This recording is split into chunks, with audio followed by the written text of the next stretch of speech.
Warning, this program is entirely fictional and made by a sole Canadian man. All characters and events in the show, including the host, even those that are based on real people, are entirely fictional. The following program contains mature subject matter. Viewer discretion is advised.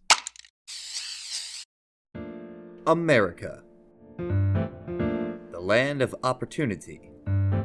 Fueled by immigration and innovation, with just a touch of authoritarian despotism. Here in these glorious United States, there exists a vast criminal underworld stretching from sea to shining sea, and if you look closely at our utopian American settlements, you may just find the stain of criminal activity in more places than you ever thought possible. Tonight, on Grand Theft Auto Geographies.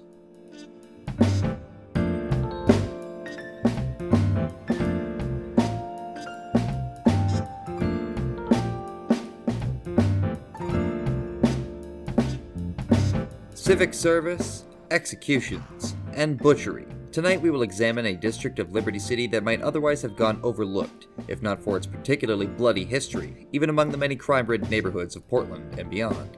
We will examine a district infamous for its violence and little else, a place many average citizens tend to forget, and how that fact helped shape the area into the perfect place for all manner of America's most horrifying and shady criminal actors. A place so entangled in the history of its city's dark dealings that many associate it exclusively with the horrible crimes committed there throughout the decades. Harwood.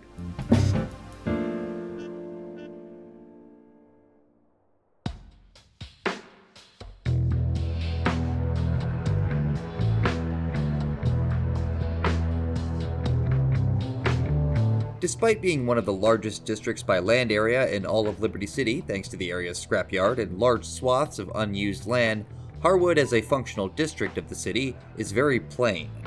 The area is dominated by the aforementioned scrapyard and equally large city dump to the north, with very few businesses or even buildings on its mostly small side streets or larger avenues leading to other, busier parts of the city. Thanks to the lack of infrastructure, the views towards northern Liberty State are quite clear from many parts of the district, and the elevation varies considerably, covering nearly the entirety of the top half of Portland, sharing only a small portion of the island's northeastern corner with Portland Beach.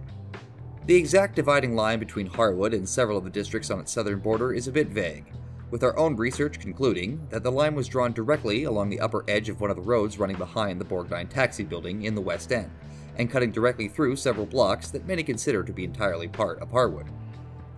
If this line is considered the true southern border to the district, it causes parts of buildings like the Portland Fire Station, the AMCO gas station, and Capital Autos to be located in the neighboring St. Mark's district, though functionally, many consider this border arbitrary and instead draw the line to more closely reflect public opinion.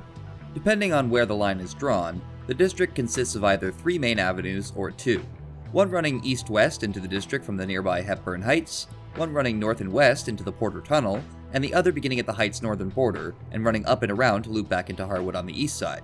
There are also several smaller streets which circle around the AMCO gas station and transition into dirt roads at both the scrapyard and the city dump. The rest of Harwood consists of hills of green grass by 2001 due to the presence of the Porter Tunnel project connecting Portland to the other islands of Liberty City. However, prior to the tunnel's completion between 1998 and 2001, the area would also feature one of the city's ferry terminals and at least one building for its administration.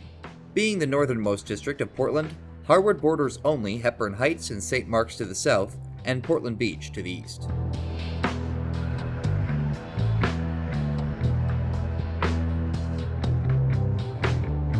Harwood is a place with more history than seems likely for such an unassuming and quiet place. Perhaps owing to how little the average person thinks about, or at least used to think about Harwood, it served as the perfect place to commit crime and dispose of evidence for Liberty City's criminal underworld. In 1971, the area first became infamous for the Harwood Butcher incident, in which Forelli-made man Tommy Vercetti was led into an ambush by his employer Sonny Forelli, which instead ended in the death of the 11 Forelli soldiers sent to kill him, and a 15-year prison sentence for the surviving wise guy. In 1998, the area would become embroiled in the ferry union protests against the construction of the Porter Tunnel, which threatened the industry, and become one of the main protest locations for organizers attempting to stop the tunnel being built. Despite their best efforts, however, eventually the ferry terminal would be destroyed, and the company presumably put out of business when the tunnel was finally completed sometime before 2001. Also in '98, the area saw further bloodshed when Sindaco family turncoat Joseph Daniel J.D. O'Toole was executed by Leone soldier Mickey alongside future capital regime Tony Cipriani at the city's dump, in a betrayal which J.D. never anticipated, following his defection from his former allies. Tony Cipriani also used the junkyard's car crusher to destroy his boss at the time, Vincenzo Chile's car, in an act of revenge, in the first known instance of the crusher being used for criminal activity, and later picked up union boss Jane Hopper from the head radio HQ in the district, where he proceeded to take her on a roller coaster ride mostly around Harwood to terrify her into compliance. Also likely sometime in the late 90s, the infamous 8 Balls Auto Yard would be established by the eponymous bomb maker, who would go on to play a role in several violent incidents across the city's history, including the violent destruction of a freighter in Portland Harbor, using explosives manufactured in Harwood's Black Heart. More violence and chaos would plague the area when a mafia raid at the Amco gas station goes awry, and Tony Cipriani is forced to rescue Leone soldiers from an LCPD standoff. It isn't known if any police officers were killed during this incident, but many claim that that was the case. In 2001, the city's dump was used as a means of evidence disposal by the infamous Reaper Man Claude on at least 2 occasions. Once when destroying a vehicle owned by serial killer Marty Chunks, and again when disposing of a vehicle containing a body in the trunk for son of the Leone family Don, Joey. Take the corpse to the crusher in Harwood, alright?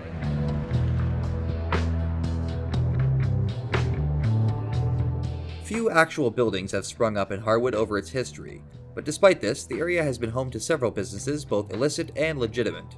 Some of the businesses and other places of interest in the area between 1998 and 2001 are 8 Balls Auto Yard, Amco Gas Station, maybe, Borgnine Taxis, Capital Autos, maybe, Harwood Auto Crusher and Junkyard, Harwood Ferry Terminal, Harwood Fire Station, Harwood Train Yard, the Harbor Tunnel, Head Radio Headquarters, and the Porter Tunnel East Entrance. Harwood has no residential buildings whatsoever, and therefore is easily one of the lowest density neighborhoods in all of Liberty City, having little to no actual residents save the lone Leone associate 8 Ball and several homeless people who occupy the Harbor Tunnel.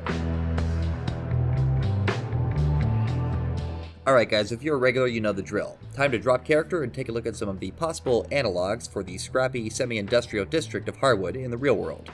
According to the Grand Theft Wiki, a possible inspiration for Harwood may be the Brooklyn neighborhoods of Williamsburg and East Williamsburg. Forgiving my stunning lack of worldly knowledge on places like New York, according to at least what I looked at, it seems that Williamsburg and not East Williamsburg is the more likely candidate for serving as the basis for Harwood, given Harwood's own lack of residential buildings and coastline, which both share, while East Williams consists of primarily residential or mixed zoning, while Harwood is exclusively commercial and industrial. Similar to the plain and underdeveloped Atlantic Keys on the opposite end of Portland, Harwood is a district which would hardly count as one if it existed in real life, barely qualifying as a distinctive area given how much it bleeds into and in some cases even intersects with neighboring districts to the south.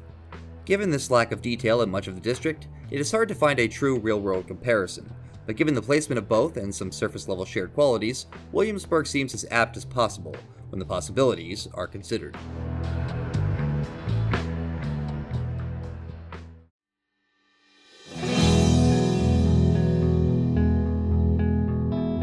And so ends another edition of GTA Geographies, but stay tuned every Friday at 9 a.m. Eastern for new episodes, as we cover everything from Liberty City to Los Santos and beyond. I'm your host, Guiness Walker, and don't forget to subscribe and hit that bell icon to be alerted when new episodes air, and see them before anyone else. I'll see you next time. Thank you for watching.